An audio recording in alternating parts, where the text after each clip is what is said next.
So I'm not telling you how much time I've got. I can't see my clock. It's falling. Would you stand that up? We've got a group of elders that I do want to introduce, and 3 of the 4 are here tonight. The 4th one is working with our youth group because that's an area that they're over and they keep a check on. But if I can just go around the room, is Brian Goodsell with us? If you'll stand, Brian's over here. I don't know how the pictures, if you can grab it. Here's a picture of his family.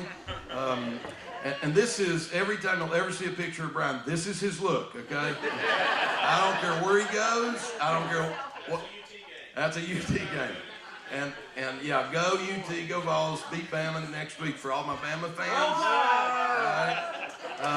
And let me say, and I'll mention them in just a second. Their family, just absolutely wonderful supporters. I've known them for quite a few years. I don't know how long, all the way back to our kids being young. And they'll talk maybe at some point how long they've been at the church. How long have you been at the church? About 6-ish. Okay, that's because I've got it in my notes here for a minute later. 6-ish years, and just Brian owns his own dirt moving company. He's a site prep commercial guy. I call him a dirt mover, and just does stuff all over the region. Jamie is self-employed. She is the boss of Brian and runs his company. That's right. She's been in banking business for a long time. Her kids, one of them's in UT, and one of them's star volleyball local player for Elizabethton, right? I get all that right? I will not do everybody that way. I quit now, okay? I shouldn't have went there. Tony Tevis, if you'll stand up, he's another elder of ours. Tony and Ramona Tevis. Jamie was sitting by Brian. Tony's been with us for the same amount of time because as two couples, often families come to churches and as they'll move out or move in somewhere because they have friends and they've been close together and close friends for years and years. So when we met them or when they came into the church, it was that same 6-ish years time frame. Here's their family with Kate and Emma and Jack, and Ramona is the short one on the right. No, yeah, not as short. Yeah. Ramona works at the Coalition for Kids. She works for me as a director of donor development there, and obviously the kids are still in school, and one of them's the taller, Emma is now driving, so pray. We all know that's a true statement. So pray. Tony's in the financial industry and investment world and just does a great job there. And just if I've had 2 guys and the other 2 I'll say the same thing about, but all 4 of them are just absolutely close watchers and caregivers in my world, are as close to me as anybody has ever been close to me. Speaking of that, Adam Bradley's in the back. If you'll stand up, is your wife with you? Angie, wave at him. He's up on screen as well, and his 2 boys. And Adam is, he works for Echo Lab, a company that sells chemicals and things like that. Met Adam, how long have you been at the church? A couple years? 2.5 years. When we moved here, I think when they showed up, and had never met Adam before, but absolutely a man of character and just a real confidant for me and focused and caregiving as far as the church goes. All 3 of these guys, plus Chad Lloyd, which we can throw them up because I'm going to kill myself on time. Knew I couldn't do this. Chad has got his kids with him, and Aspen, James, and Calvin, figure it out. James and Calvin are Chad took them adopted. Aspen is his. Am I correct? Make sure I got all that right. Chad runs a trucking company. Absolutely one of the quietest guys you'll ever meet. Beautiful heart. Loves Jesus and just serves anytime you have to have something and you call Chad. He's probably going to be doing it before you get the phone call to him. He's a great example. Thank you. Give our elders a round of applause. And so I'm going to give you simply, my part is about a short, less than 10-minute window on, and even less than that now, on the history. So I'm not going to take much time to do that. Some of you know it. I was called into the ministry at 19 years old. It didn't really work out very well there. That's a testimony story I'm not going to tell you about. But God had a lot of fixing in me to do. Luckily, all that's done. That's a joke, right? And so at 19, literally when me and Melanie, which would be another elder, right? And let me introduce my wife. I know there are a lot of people that because we don't talk about our family or necessarily see us together, they don't even know who my kids are when I talk about them. But if you didn't know, the keyboard player, Melanie, won't you stand up? Well, there they all are. We got a picture of them. Melanie, wave and say hey. Melanie is our keyboard player and we've been together for 27 years, off and on. we say, and that's another story. But I thank God for the Melanie's support and the way that she stands by me, and the way that she has just been a huge instrument in the church everywhere we've been. And we've only been 2 places. That's part of the story. But she has just been a leader of ladies, a leader of worship, and just has God's heart. And I just thank God for that. Our family is here. You may recognize some of those. Chris is at the top. He is the husband to Bethany, who is trying to have a baby. And then Madison is our second child. She's on the bottom right beside Melanie. William is our first son. He's number 5. Dominic in the middle. He's number 6. We adopted Dominic. We got him at 1, adopted at 2. He is 12 now. William is 14. Somebody help me, 13. Going to be 14 this week. He's born on my birthday. Speaking of, all gifts. No, I'm just kidding. Abigail is 18. She's sitting, and she just loves music and worship. That's all in her head. She works for, wanting to do in her life. And she works for a grocery company as a manager. And Michaela, I think if I can see that well, she's 16 and at home studying for Trig. Absolutely smart cat. There's the kids and the family. Thank you all for giving me some of that time. Real quick, the church, 19 called into ministry, 29 went into ministry. Honestly, when me and Melanie got reconciled, God gave me an opportunity to simply go speak at a church. And to disappoint some of you, I am not a seminary graduate, nor have I ever been to a seminary, except to a conference or 2. Matter of fact, when it comes to graduate, I haven't graduated a lot. I did go to college for 5 years, and if that bothers any of you, you're welcome to leave if you need education, because around here, we're just going to try to trust God and let a lot of smart people around us help us. Can I get an amen on that? Okay, so at 29, when me and Melanie reconciled, God gave me an opportunity to speak at a church called Rockhold. It was a Methodist church. I was born and raised in the Methodist church, and I went to that church with about 19 folks. It seated about 70 hardwood wood slat benches, no air conditioning, and God just began to move. I went there to speak one Sunday, stayed 6.5 years.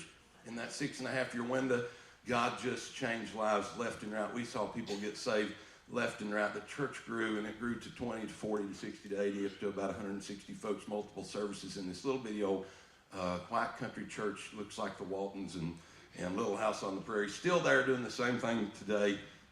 There's the beautiful place out in Bluff City, in a place between Chinkapin and Hickory Tree. Can anybody go with me? Okay. That's a place you don't want to get caught alone, up in Hickory Tree, and it's a good moonshine. I've been told. Okay, so in the middle of that, I went there in 94, mentioned that this morning, stayed there for 6.5 years. In the middle of that, I started the Coalition for Kids, somewhere between 97 and 98. And so we began that ministry here in Johnson City of the Coalition for Kids. And then, and I always look at Melanie and say in 2000 or 2001, we started the Rock Fellowship. And we started that based on a grant that we wrote to the Methodist Church. So I wanted to get to do a ministry in the same community where the coalition was. So we started at the time was called a New Church Start. And they started a bunch of new church starts, and they started funding us some income. And in that funding, after about a couple years, they had an upside down year. All the money went away. And they looked at us and said, basically, we're going to pull you away from being a new church start. We're just going to, and this is where we've been now for years. That's what I'm telling you. We're going to call you a mission congregation. So they said, we're going to call you a mission congregation. And what that meant was in the Methodist church, that meant you don't have to do any paperwork. You don't have to be accountable to anybody. Basically, it meant we're going to take all your money away. And if you don't get too mad, we're going to leave you alone and just let you do what you want to do. And we're going to go do ministry, and I hope you can survive. Since you're working with low-income folks, basically the idea was, in their world, you're never going to be self-sustaining, so we don't want to pour money into it. Now, I just busted on them, and I mean it, just so you know. About the third year, we ran out of money. And I called a friend of mine, and I said, Lawrence, is it possible that I could borrow $1,000? I'm trying to get through the month, and we're out of money. And Lawrence said, sure. He said, how would $2,500 do? I said, well, gosh, that's still nice. And he drove by that afternoon and gave me a $5,000 check. Now, that's a God move. Okay, that was really cool because I've never been in that situation since. I literally was looking at the notes and thought, I ought to call Lawrence. No, Lawrence is the reason that we're sitting here today. We wouldn't. I mean, it's a God thing. Don't get me wrong, but Lawrence is the reason you're sitting here today. So that's just a thought of mine. I thought, yeah, he ought to know what he helped keep moving and keep going, because God was moving at the time. We met at the Coalition for Kids. I think our first Sunday we had 19 or 20, just like at the other church when we kind of started it. It grew to about 70 folks and stayed there. We'd go from 70 to 100 to 70 to 100, 70 to 100. Because if you got 100 in there, nobody liked it. It was too crowded. You didn't have any parking. And if you wanted to buy some good weed, you could do that after church. Because it was the only place I ever kicked somebody out of church for 2 weeks for selling weed to another church member. True story. I also had a kid steal a car and bring 3 girls to church one Sunday and get caught while he was at church. And so they told me what was going on, and I said the guy who owned the cart saw it in the parking lot and had them in the gym, because we always paid for their pizza and let them shoot ball after church. That's why they came to church. And so they hung out, and then the police came, and I said, well, they're in the gym. She said, I got a call for a stolen car. All the kids were gone. I said, well, they must have. I said, honestly, I'd said the previous week that, we're going to do a ministry that says, we want to bring people in any way you can do it. So he stole the car and brought 3 girls. And the cop looked at me, and I said, well, they're gone. And she said, well, I'm not going to write this up. I'm just going to let it go. So she left. That was some of the stuff that we got to see. And I can go on with story after story. It's been kind of crazy and fun and cool to tell the stories of. We stayed there till 2.5 years ago, March.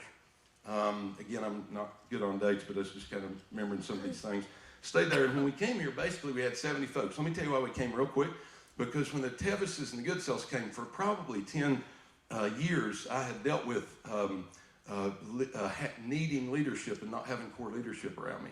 And so I would tell you that God kept us at a place that we were supposed to stay until the right leadership was in place around me to be able to move to the next level. Because I kept trying to find good leadership, but my problem was I was looking for people who were who had the ability, who were able, instead of people who were trusting God to lead them and become and make them become. So I picked some folks that didn't work out very well. When the Tevises and Goodsells came, it was as if God said, here's your folks. And they didn't. It was one of those deals where somebody walks in and says, I'm here to do the deal. I'm not just here to test the water. I'm ready to play. This is not a game. And so they stepped in, and God just said, it's right. And I knew it was right. It was that simple. I knew where we were at, and the bar just began to raise. Now, did God, he started moving then? No. Let me tell you something. The day I started pastoring, the day I stepped in the first church, God was touching people's lives in ways that always blew my mind. Because it was this simple guy from Mountain City that sometimes yelled, sometimes cried, sometimes laughed, sometimes cussed, right? And yet God was changing people's lives. The presence of God has never gotten more or less, I'll be honest with you, in my opinion. God's presence has always been in our ministry, and it's always changed lives. Whether I was going to stay with 70 people in a country church forever or what, I was just going to try to honor God and follow God. So 2.5 years ago, let's say 3, these guys took it upon themselves to go gander, wander, go out and look for a place. I don't even know. We had a discussion about the idea, and they walked up and said, hey, we found a building. And it was this one. I'm going to bypass the other ones that we kind of considered. And it was this one. And I think it was Jamie and Brian who drove and found it. And the owner, with 2 of them, were friends of mine. And I'd known them. I didn't know they owned the building necessarily, didn't know anything about it. But and we had a conversation, and here's what he said. And, of course, there's 70 of us, and we had a great capacity to go to a bank and get a loan. Okay? Why are we looking at a 27,000 square foot building worth $1.9 million, kind of thing. And so we went to him, and he said, round figures, I owe around $700,000 on the piece of property. And he said the payment to the bank's been $14,000, but it's been empty for about 5 months, and he refinanced it, and it's down to $5,700 a month, if I'm not mistaken. And he said, here's what I'll do. I'll sign over the asset and give it to you, and I'll hold the liability if you'll just make the payment to the bank every month. And if you stay and pay it off, you can have it. It's yours. If you ever leave, I want you to offer it back to me. Now, that was a pretty cool God deal when somebody gives up that opportunity and hands us that place. And so we walked in and smiled real big and said, gosh, and then God blessed us with about $50,000, $60,000, $80,000 worth of money that just came from nowhere, and the renovations began. And we started moving in this place, and we painted, and folks gave, and money came, and gifts came, and the building got renovated 2.5 years ago. In March, with those 70 folks, we came, and on that first Sunday that we opened, which was Easter, was that Easter? And we opened, kind of grand opening. We opened on Easter. We had to pull chairs out, if I'm not mistaken. We had probably 250 people on that first Sunday, and it was absolutely nuts. You're looking around going, what's that all about? The marketing was really good. God was really good, and that's what took place. So in some numbers for you, we'd averaged 70 up to that point. 1 year later, we were averaging 170, which was really cool, because in that window, we started seeing people getting saved, and we weren't seeing 2 and 3, we were seeing 10 and 15 at a time. And God was just doing things, and all of a sudden, in the first 18 months, we'd seen over 100 people accept Christ. Yeah, come on, that's right. Yeah. And so we'd seen it like over 100 people, and everybody, we're going like, wow, this is crazy. And new people were coming, and I know people come and go, and we didn't have anything in order, and we didn't have all this stuff. We really look good now. We're not nearly as good as we look, but we're getting better all the time, and that's why we want you here. A year later, which was a year later March, so it's this past March, we were at 270.